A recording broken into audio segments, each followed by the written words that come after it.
अगर हम उसको मस्जिद कहेंगे तो फिर विवाद होगा।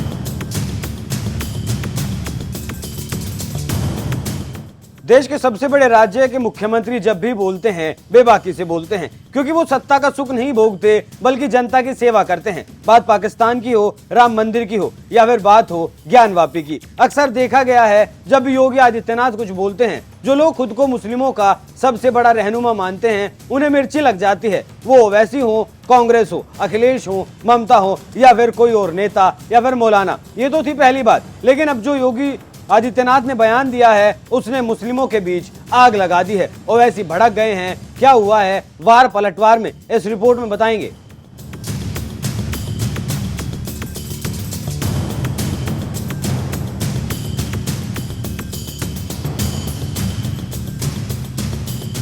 नमस्कार, एनएमएफ न्यूज देख रहे हैं आप। मैं हूं आपके साथ अभिषेक पुंडी।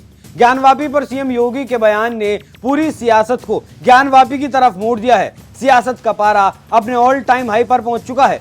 दरअसल आपने अब तक जितने भी नेताओं के बयान देखे होंगे, आपने सबको कहते सुना होगा ज्ञानवापी मस्जिद और कथित शिवलिंग, लेकिन योगी आदित्यनाथ ने खुले मन से कहा है कि ज्ञानवापी मंदिर है। ये बात कहना हर किसी नेता के बस की बात नहीं है, लेकिन खुद को शेर बताने वाले योगी का जिगरा देश का मुसलमान देखकर बौखला गया। उसे समझ नहीं आ रहा है कि योगी ने आखिर ये ऐसा कह कैसे दिया। अगर आपको याद हो तो अभी कुछ दिनों पहले एक मौलाना ने कहा था, अगर मुस्लिम युवा मुस्लिम राष्ट्र की मांग करने लगा तो फिर हम रोक नहीं पाएंगे, देश में ऐसा हो जाएगा और वैसा हो जाएगा। तमाम तरह की अनर्गल बयानबाजी चलती आ रही थी। मौलानाओं को ऐसे बोलते अक्सर देखा गया है। वो साफ तौर पर बोल देते हैं, लेकिन हिंदुओं के नेताओं को अक्सर इन मामलों पर खुलकर बोलते हुए नहीं देखा जाता। ये सिर्फ एक बौखलाहट, इससे ज्यादा और कुछ नहीं है। लेकिन आज आप देखिए कि मुस्लिमों के भीतर योगी के बयान को लेकर क्या राय है। पहले आप सुनिए योगी आदित्यनाथ का वो बयान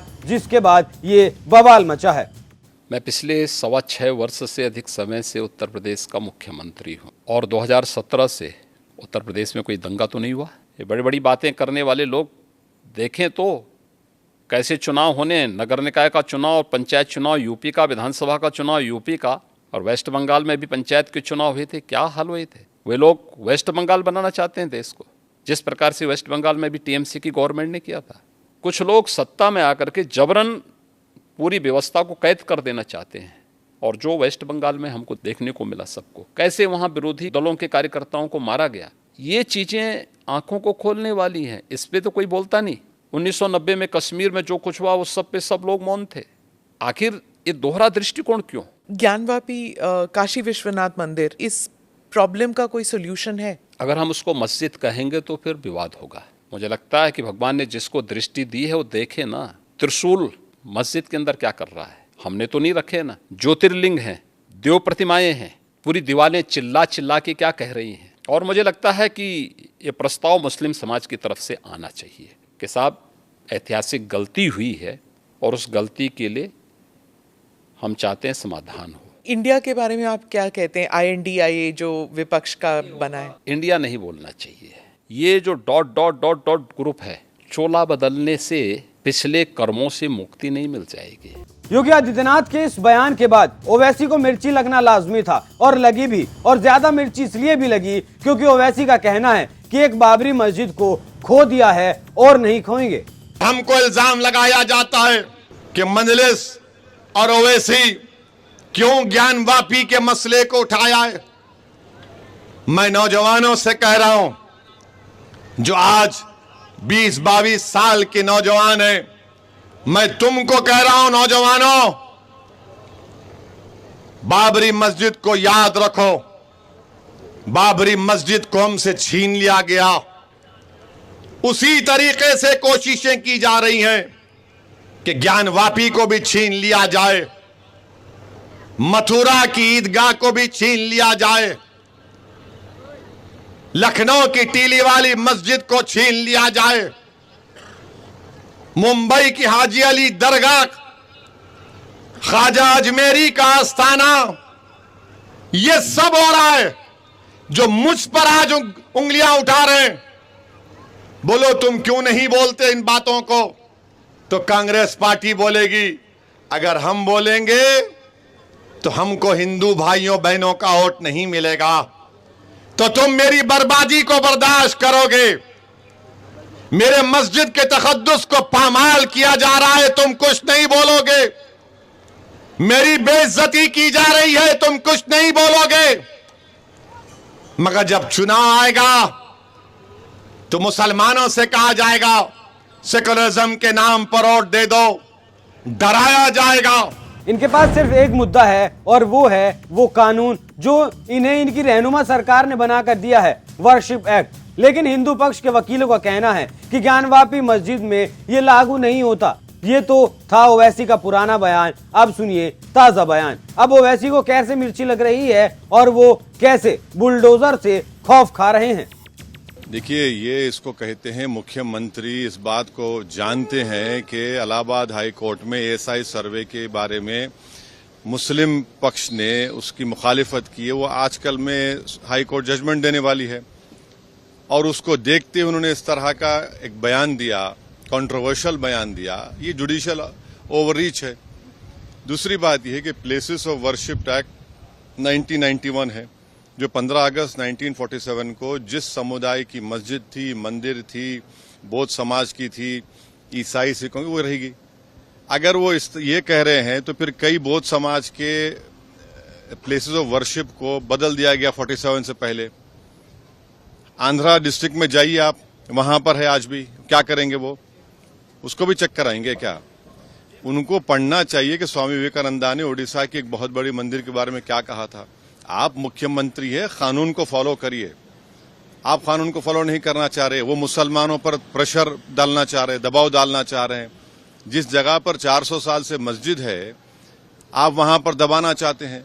और आखिरी बात यह है कि मुसलमानों ने मथुरा में आज से 55-60 साल पहले हिंदू समाज के साथ एक एग्रीमेंट किया और उसको कोर्ट में एग्रीमेंट सबमिट किया, मगर उसके बावजूद भी लिटिगेशन खोल दिया गया उसका। तो ये सिर्फ इनकी कम्युनल पॉलिटिक्स का एक हिस्सा है और एक जुडिशियल इनका जो है ये उसको क्या बोलेंगे आप, जुडिशियल ओवररीच है इनका, ये उत्तर प्रदेश के मुख्यमंत्री का। लेकिन वो ये भी कह रहे हैं कि उस जगह पर त्रिशूल कौन लेकर आया, देवी देवता है, ज्योतिर्लिंग कहां से मिल रहे हैं? कहां मिल रहे हैं? 400 साल से वो मस्जिद है, वहां पर नमाज हो रही है। वहां पर प्रधानमंत्री ने काशी की इतनी बड़ी मंदिर को बना दिया, उसके ऊपर क्या बोलेंगे वो? जब कानून हमने बना दिया पार्लियामेंट में, वो कानून को फॉलो करना पड़ेगा आपको। ये इनका जुडिशियल ओवररीच है और कुछ नहीं है। लेकिन आपको नहीं लगता है कि जिस तेवर में उन्होंने ये बात कही है कि मस्जिद कहने पर विवाद होगा, हाँ, उसको कैसे देखते हैं आप? भाई वो तो बुलडोजर पॉलिटिक्स चलती है ना, उनका बस चला तो बुलडोजर चला देंगे हर एक पे। वो तो हर चीज वही करना चाहते हैं। आपने देखा नहीं कि हाथों में हथकड़ियां लगी हुई थी, एक्स एमपी को गोली मार दी गई। क्या ओवैसी इस बात को मानते हैं कि 24 के चुनाव से पहले इस तरीके की बुनियाद रखी जा रही है? नहीं, मणिपुर भी तो इशू बनेगा ना, महिलाओं का रेप बनेगा इशू, अब बन चुका है। बीजेपी की सरकार है, 5-10 हजार घर जला दिया गया मेटी लोगों के, 6 लाख एमुनेशन, हथियार, गोलियां लूट ली गई हैं, 50,000 लोग बेघर हो गए हैं। ये सब चीजें हैं। तो आपने सुना कैसे ओवैसी कह रहे हैं कि अगर योगी का बस चले तो वो यहाँ बुलडोजर भी चलवा सकते हैं। लेकिन ओवैसी ये नहीं बताते कि इसी बुलडोजर के खौफ के कारण अब जुमे की नमाज के बाद मस्जिदों से भीड़ नहीं निकलती और वो सड़कों पर उत्पात नहीं मचाती। और साथ ही ओवैसी साहब को बनारस कोर्ट और हाई कोर्ट के आदेशों को भी पढ़ लेना चाहिए कि दोनों कोर्ट ज्ञानवापी के मामले में कह चुके हैं कि यहाँ प्लेसेस ऑफ वर्शिप एक्ट लागू ही नहीं होता। अब आप सुनिए देवकी नंदन ठाकुर को, उसके बाद आपको वो फैक्ट्स बताएंगे जो कहते हैं कि कोर्ट में भी जीत हिंदुओं की ही होने वाली है। उन्होंने माना जहाँ भी आप तलाश करोगे वहाँ सनातन से संबंधित तमाम चिन्ह आपको मिल जाएंगे और ये सत्य है। योगी जी हमारे देश के, हमारे प्रदेश के मुख्यमंत्री हैं, उन्होंने जो तथ्य देखे उसी को देखने के बाद ऐसा बोला है, तो वो तथ्य है, उनको थोड़ी झुठला सकते हैं। तो हम योगी जी के इस बात का समर्थन करते हैं और साथ में योगी जी से प्रार्थना करते हैं जामा मस्जिद की सीढ़ियों की भी चेकिंग जल्दी करवाई। अब आप सुनिए इस केस की पैरवी कर रहे विष्णु शंकर जैन को, और जो वो उन्होंने बताया है, जो उन्होंने कहा है, उसे गौर से सुनिएगा क्योंकि मामला कोर्ट में है और कोर्ट से जीत जरूरी है और ये तथ्य बताते हैं कि जीत निश्चित है। समझौता निकाय उन्होंने कहा है कि ऐतिहासिक जो भूल है वो उसको मान लिया जाए।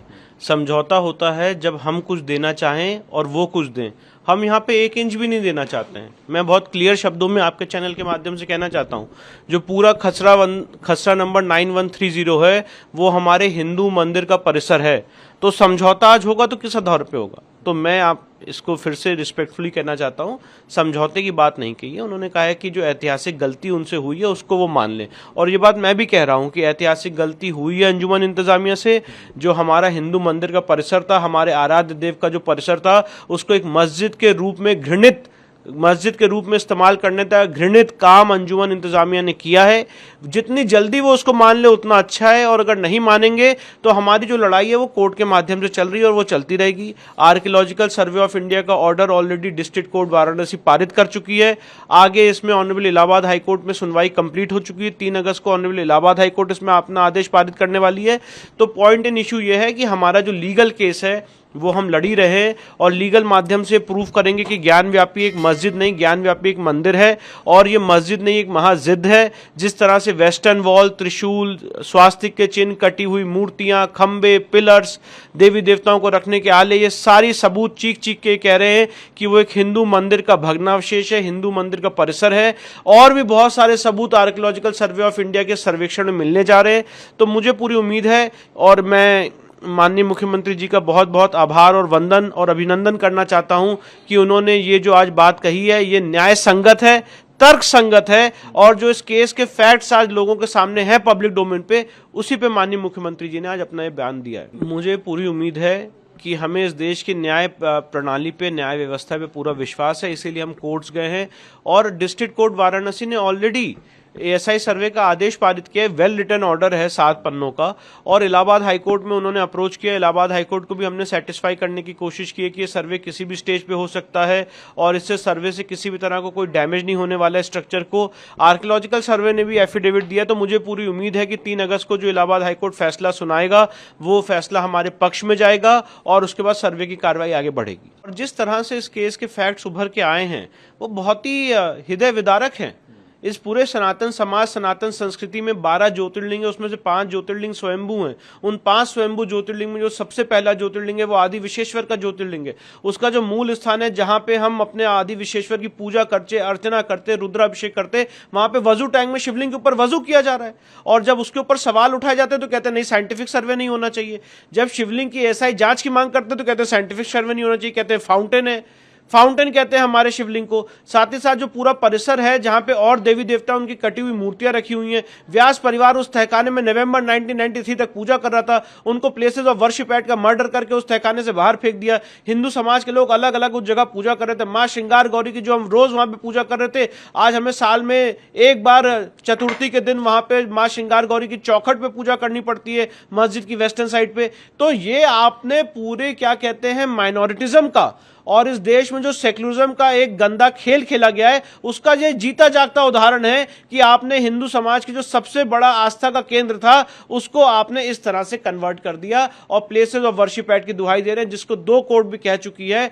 बनारस की डिस्ट्रिक्ट कोर्ट 12 सितंबर 2022 को और ऑनरेबल इलाहाबाद हाईकोर्ट 31 मई 2023 को कि यहाँ पे प्लेसेस ऑफ वर्शिप एक्ट लागू नहीं होता है। तो इसलिए केस के मेरिट्स पे बात होने जा रही है और मुझे पूरी उम्मीद है कि कोर्ट के माध्यम से हम ये केस जीतेंगे। तो ऐसे में रास्ता तो कोई बचता नहीं है। तो अंजुमन इंतजामिया जो मुस्लिमों की तरफ से इस केस की पैरवी कर रही है, ओवैसी जैसे नेता और वो तमाम मौलाना जो कहते हैं यहाँ मस्जिद थी और रहेगी और औरंगजेब के उस विध्वंस को छुपा नहीं सकते हैं, भले ही वो कितनी भी कोशिशें कर ले, औरंगजेब को इस देश में जिंदा नहीं रख पाएंगे। आप इस खबर पर क्या राय रखते हैं? अपनी राय हमें कमेंट कर जरूर बताएं। नमस्कार। अगर हम उसको मस्जिद कहेंगे तो फिर विवाद होगा।